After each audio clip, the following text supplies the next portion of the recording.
The vast wave of would-be immigrants into Europe has seemed unprecedented, and yet this sort of thing has been happening again and again for 100 years.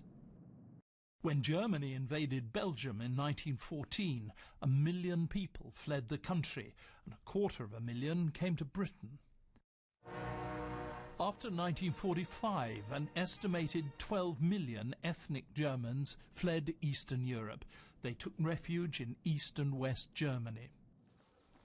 During the Kosovo conflict in 1998 and 9, hundreds of thousands of ethnic Albanians fled abroad. But there is something new and different about this current wave. I think it's a crisis of politics rather than numbers. What's dramatic about today is this is the first time Europe has faced people coming outside of Europe in large numbers as refugees. So the fact that many are Muslims, that they're from the Middle East, is perceived often as threatening, as challenging Europe's identity.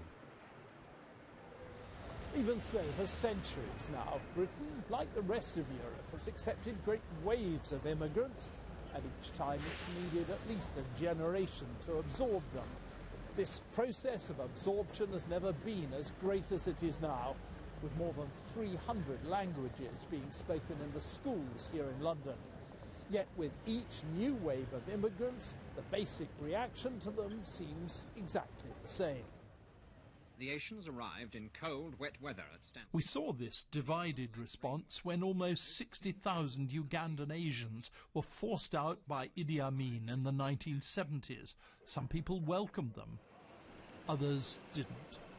Well, if there was room, there was houses, there was jobs, I would say nothing about it.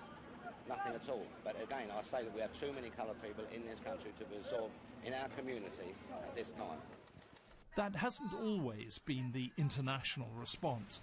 After the Vietnam War, the Vietnamese boat people, fearing communist persecution, sought refuge abroad, and the United States persuaded the outside world to accept them. That was then. We have a global problem, which is poor global governance, if you like, at a multilateral level. It's the rise of other powers. The US doesn't have the influence it had.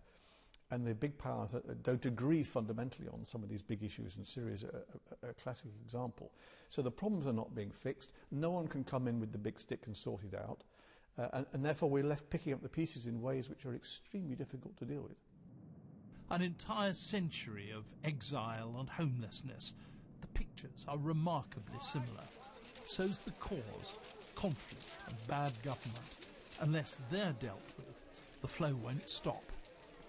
John Simpson, BBC News.